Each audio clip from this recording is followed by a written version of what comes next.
Hello बच्चों, चलिए प्रश्न को समझते हैं। पृथ्वी के निकट परिक्रमा कर रहे उपग्रह का कक्षीय वेग एवं परिक्रमण काल के लिए सूत्र लिखिए। मुख्य अवधारणा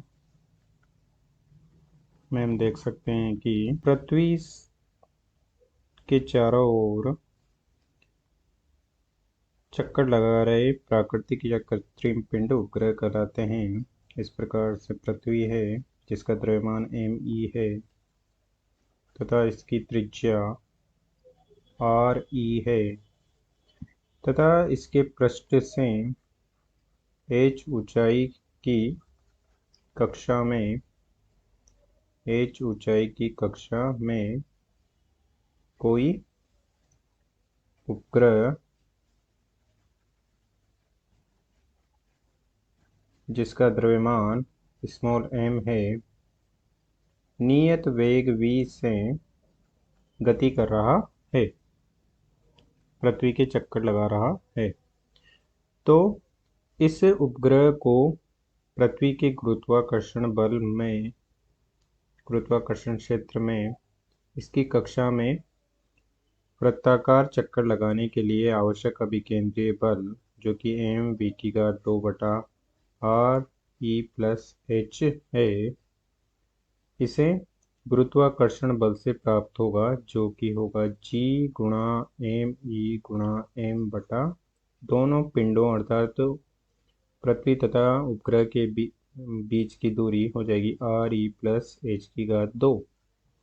यहाँ से उपग्रह का द्रव्यमान कट जाएगा तथा r·e+h की एक घात से एक घात कट जाएगी और v बराबर हमें प्राप्त हो जाएगा वर्गमूल g_m_e/r·e+h जो कि उपग्रह का कक्षीय वेग v है तथा इस कक्षा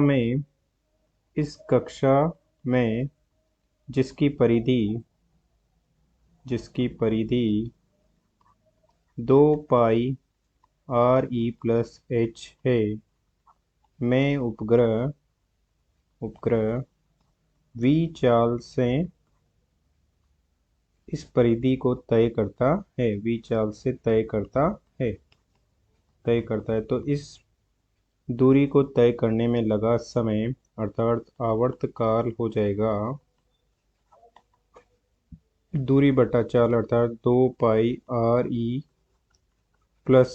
बटा v, जहाँ v का मान लिख देंगे हम तो ये हो जाएगा r·e+h³ बटा g×m_e का वर्गमूल। अब चलिए प्रश्न को हल करते हैं। प्रश्न में दिया गया है कि पृथ्वी के निकट परिक्रमा कर रहे उपग्रह के लिए हमें ज्ञात करना है। तो हम मान लेते हैं कि पृथ्वी के निकट है अर्थात h नगण्य है। पृथ्वी के निकट है अर्थात h नगण्य है, तो h को हम लगभग 0 मान लेंगे। तो इससे हम उपग्रह का कक्षीय वेग लिख सकते हैं। कक्षीय वेग v हो जाएगा जो कि v बराबर था वर्गमूल g_m_e/r·e+h। तो h बराबर 0 रख देंगे तो कक्षीय वेग प्राप्त हो जाएगा हमें g_m_e/r·e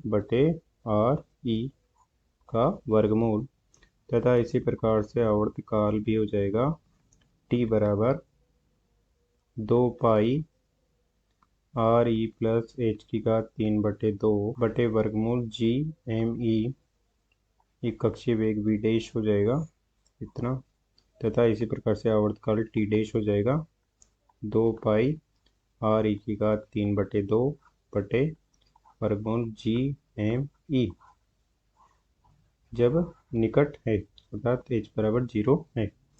इस प्रकार से हम दिए गए प्रश्न को हमने हल कर दिया है। आशा करते हैं आपको समझ में आया होगा। धन्यवाद।